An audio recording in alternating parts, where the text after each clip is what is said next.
13라운드 시점에 지금 어느 정도 팀이 궤도에는 올라가고 있다. 선수도 발전하고 있고 감독도 발전하고 있고.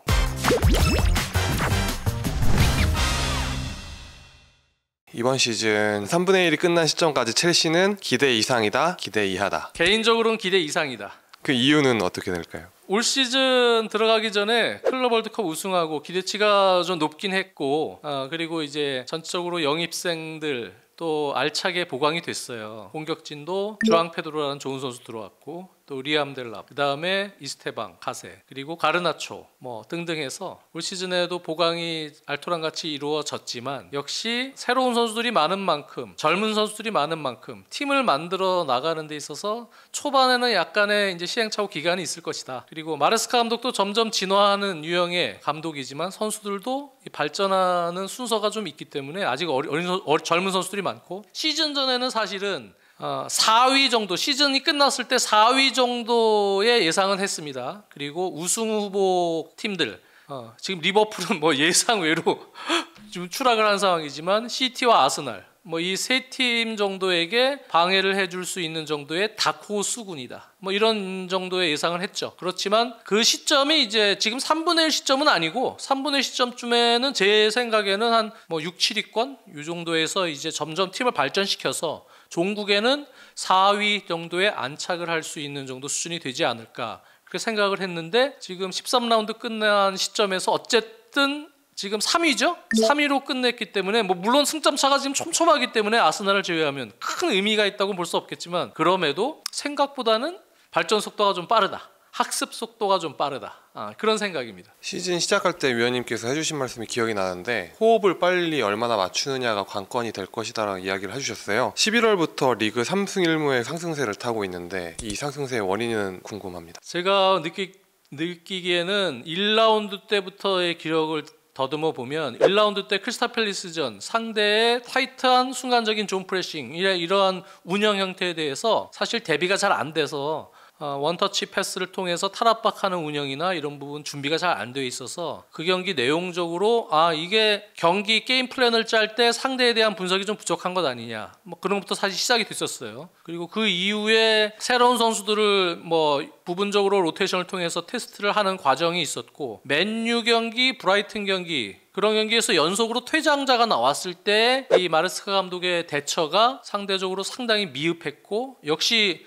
일부 리그, 빅리그, 일부 리그 경험이 좀 부족하기 때문에 그런 상황에서 좀 당황하는 그런 느낌도 좀 있었습니다. 그래서 그런 대처 능력 부재, 그런 부분들이 어떻게 보면 좀 빠르게 그 경기 외에도 물론 이겼습니다만 노팅엄전도 퇴장자가 나오긴 했었어요. 근데 빠르게 아마 마레스카 감독이 여러 생각을 좀 많이 할 수 있는 기회, 그것이 이른바 뭐 수업료를 냈다는 표현도 썼지만, 마레스카 감독에게는 감독이 성장하는 데 있어서도 중요한 어떤 분기점들이 초반부터 좀 있었다, 그런 이제 생각이 들고, 그 이후에 사실은 플랜 A를 짜는 어떤 능력들은 특히 이제 리버풀전부터라고 대충 보면 될 것 같아요. 리버풀전 때 귀스토 선수를 중앙 미드필더로 기용하면서 엔소나 이런 선수들과 함께 투미들 압박, 높은 위치에서의 압박과 견제, 뭐 그런 것부터 상대를 분석해서 들어가는 플랜 A들이 조금 더 진화된 모델로 또 나왔었어요. 그러면서 경기 내용이 좀씩 좋아지기 시작했다. 그런 부분들이 조금 빠르게 또 팀이 개선이 됐고, 그리고 또 하나는 이제 그 이후부터 조금씩 폼을 올려줘야 될 선수들,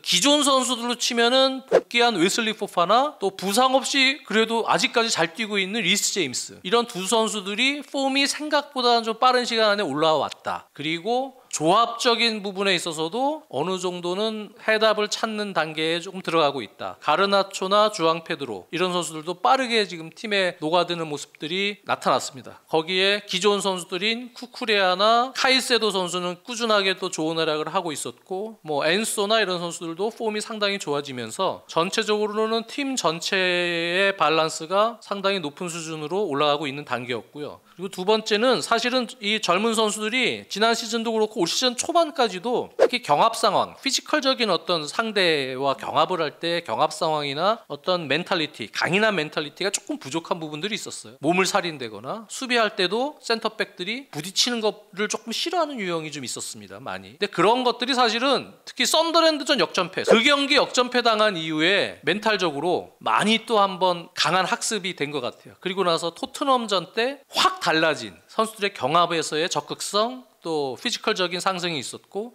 그것이 그 경기부터 계속 연승으로 가는 흐름으로 발전이 됐고요. 그러면서 종국의 챔피언스리그 바르셀로나전 때 최고의 피지컬적인 압박 능력과 또 경합 능력과 또 전환에서의 어떤 조직적인 부분까지도 잘 살아난 바르셀로나전 최고의 경기력을 보였고 그리고 중요했던 아스날전에서도 퇴장자가 나오면서 변수가 생기긴 했지만 피지컬적인 경합에서 아스날도 사실은 피지컬적인 부분이 많이 강화가 돼서 뭐 세트피스든 여러 가지 경합 상황에서 조금 더 그런 부분을 강조하는 팀이 됐는데 그런 팀과의 맞대결에서도 선수들이 전반부터 어떻게 보면은 조금 더 멘탈리티적인 측면에서는 조금 더 강한 어떤 인상을 심어주려는 노력들이 나타났다. 이제 그런 것들이 결부가 되면서 생각보다 좀 빠른 시점이죠. 13라운드 시점에 지금 어느 정도 팀이 궤도에는 올라가고 있다. 선수도 발전하고 있고 감독도 발전하고 있고. 위원님이 말씀해주신 부분 중에 멘탈리티나 이런 부분들이 작년과 많이 바뀌었다라고 하셨는데 너무 많이 바뀌어가지고 자꾸 퇴장자가 나오는 게 아닌가. 제가 볼 때는 뭐 경기를 뛰다 보면 그럴 수 있습니다. 근데 글쎄요. 이제 그런 부분들도 수업료를 이제 또 쌓는 거죠. 카이세도 선수가 엄청 잘하다가 이제 아스날전에 이제 퇴장이 됐는데 카이세도가 약간의 그런 리스크가 있는 선수예요. 순간적으로 경합 상황이나 이럴 때 너무 적절로 발을 내밀고 하다가 그게 이제 아스날전에 터진 거죠. 근데 큰 문제는 아니라고 보여지고요. 그 축구 경기라는 거는 싸울 줄 알아야 돼요. 선수들 개인 기술, 뭐 온도볼, 뭐 이런 거 다 테크닉적인 부분도 중요하지만 피지컬적인 요소 그게 정말 중요하고요. 그 다음에 이제 택티컬 전술적인 부분, 그 다음에 테크닉 기술적인 부분, 그리고 무엇보다도 중요한 게 멘탈리티적인 부분입니다. 이런 4요소가 잘 팀에 녹아들었을 때 그 팀은 최강의 팀이 됩니다. 근데 이제 그 중에 무언가 하나 부족하면 최고의 팀이 되기가 쉽진 않죠. 그런 부분에서는 아직은 미진하지만 또 오늘 같은 경기도 보면은 바르셀로나전에 좋은 하려고 했던 이스테방이 오늘은 조금 흥분한 느낌이 있었어요. 그래서 슈팅이나 킥 할 때 힘이 좀 많이 들어가고 초반에 그러다 보니까 전반 끝나고 이제 이스테방을 뺐는데 그런 아직 이제 어린 선수들 같은 경우에 또 경험이 좀 필요한 선수들도 일부 있습니다. 이제 큰 경기를 좀 많이 치러보면서 조금 더 안정감을 찾을 수 있는 그러한 이제 경기력이 더 발현되지 않을까. 그래서 앞으로 첼시는 우상향 공간이 아직 좀 남아 있습니다. 꽤 쭉 지속적으로 올 시즌은 충분히 우승 후보를 괴롭힐 수 있는 정도의 전력은 유지를 할 수 있을 것이다. 그렇게 보고 있습니다. 위원님이 아까 말씀하셨던 그 수업료를 계속 지불해서 성장하고 있는 감독 마레스카 감독은 어떤지 만족하고 계시는지. 생각보다 빠르게 성장하고 있는 것 같아요. 그러니까 지난 시즌만 해도 조금 뭐랄까요?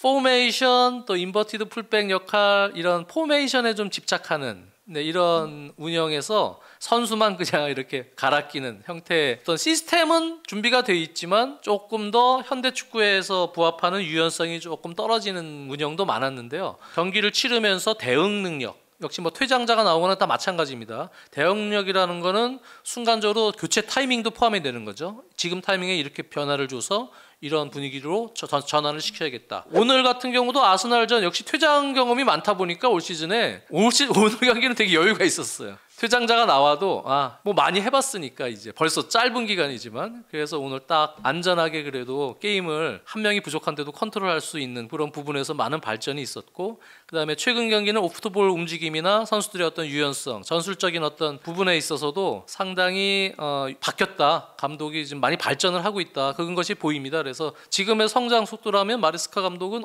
좋은 감독이 될 자질이 충분히 있다. 그런 생각이 듭니다. 지금도 물론 좋은 감독이지만 올 시즌 폼만 보면 아모림이나 슬롯보다 마레스카가 조금 더 나을까요? 그렇죠. 물론 아모림 감독 맨유가 이번 라운드에 역전승을 거두긴 했지만 아직도 답답한 부분이 좀 있고요. 슬롯 감독은 또 그렇고 좀 죄송합니다. 제 맨유와 리버풀 팬들에게. 그렇지만 지금 현재 13라운드 끝난 시점은 마레스카가 더 괜찮아 보입니다. 첼시의 이번 시즌을 보면서 신기한 게 바르셀로나는 막 되게 수월하게 이기고 썬더랜드한테는 막 져요. 마성의 첼시 약간 이런 느낌이거든요. 왜 첼시는 강강약약이 되었나? 약간 이게 좀 궁금합니다. 글쎄요, 아무래도 첼시 같은 경우는 이제 배후 공간이 있을 때 전환할 때 좋은 선수들, 돌파 능력이 있는 선수들. 가르나초는 물론 지공 상황이나 또는 공간이 있는 역습 상황에서도 좋은 플레이들을 많이 다 하는 두 가지 장점이 있지만, 또 네투나 이런 유형들은 역습 상황에서 어떤 공간이 있을 때는 엄청난 가속 스피드나 돌파 능력을 또 보여주지만, 또 지공 상황에서는 조금 이제 기복이 있는 경우들도 있거든요. 그렇기 때문에 이제 첼시를 상대로 조금 더 실리적인 운영을 하거나 피지컬적으로 하나를 노리는 뭐 이런 운영을 하거나 할 때 첼시가 그런 상황에서 조금 답답한 공격을 펼치는 경우들도 있습니다. 그럼에도 불구하고 썬더랜드전 같은 경우는 피지컬적인, 아까도 얘기했지만 경합이나 이런 부분에서 좀 부족함이 많았어요. 그래서 그 이후에 근데 개선이 됐기 때문에 아마 앞으로는 그런 유형의 팀과 만났을 때도 첼시가 어느 정도 경쟁력을 보일 수 있는 변화는 분명히 있을 것이다. 첼시는 우상향으로 갈 수 있는 여지가 아직도 남아있다 하셨는데, 그거를 더 끌고 갈 수 있는 선수가 아직 한 명 또 남아있잖아요. 파머가 복귀하면 첼시의 힘이 더 붙을까요? 뭐 전체적인 이제 경기 때마다의 팀의 어떤 컨셉의 다양성을 줄 수는 있겠죠. 그렇다고 해서 제가 볼 때 현재 첼시에 콜 파머가 복귀한다고 해서 콜 파머는 무조건 주전이다 라고 보기에는 이제는 팀 전체 팀원들의 역량이나 장점들이 상당히 다양화되고 좋아졌어요. 그래서 그 부분은 이제 감독이 팀의 어떤 그 상대 팀의 특성에 따라서, 그리고 경기 상황에 따라서 콜파모의 출전 시간이 부여될 것으로 생각이 들고요. 무조건 붙박이 주전이라고는 저는 생각이 안 듭니다. 그 콜파모가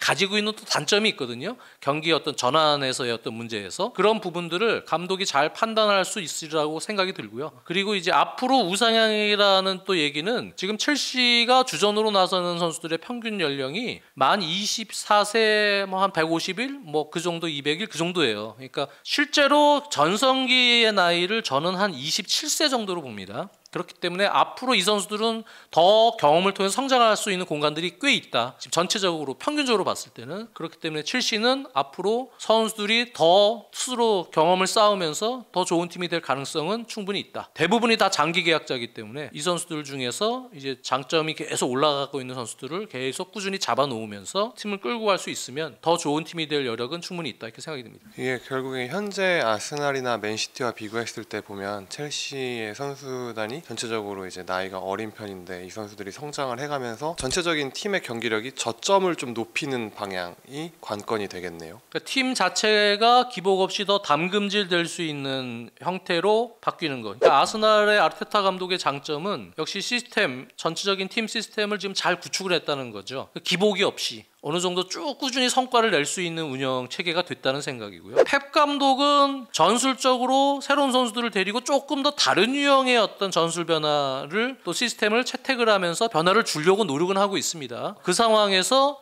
역시 펩 감독의 진화가 성공이 되느냐 마느냐, 그거에 따라서 역시 펩 감독은 또 획기적인 어떤 또 다른 차원의 축구를 보여줄 수 있는 영향이 있고요. 반면에 이제 혼란의 의존도를 조금 낮출 필요는 있겠죠. 하지만 그런 이제 여러 가지 장단점들이 장점으로 확 발현돼서 나갈 수도 있고 약간의 부침이 생길 수도 있을 것 같긴 합니다. 첼시 같은 경우는 작은 육각형이 지금 되고 있는 과정이라고 보여지고, 그게 이제 큰 육각형으로 바뀌는 시기를 점진적으로 보고 있다. 뭐 그렇게 판단하는 것이 더 나을 것 같습니다. 위원님의 예상 성적도 약간 좀 우상향했을까요? 저는 4위 예상을 했어요. 근데 뭐 시즌 전에 예상한 그 4위를 계속 보겠습니다. 챔스는 안전하게 진출하는 정도의 수준에서 4위. 오히려 챔스에서 지금 클럽 월드컵 때 보여줬던 뭐 그런 정도의 어떤 플랜 A가 마르스 감독 쪽에서 잘 나온다면 챔스에서 의외로 좀 기대해 볼 수 있는 성과가 있지 않을까 생각이 들고, 리그는 4위권 안에는 들어갈 수 있을 것 같다.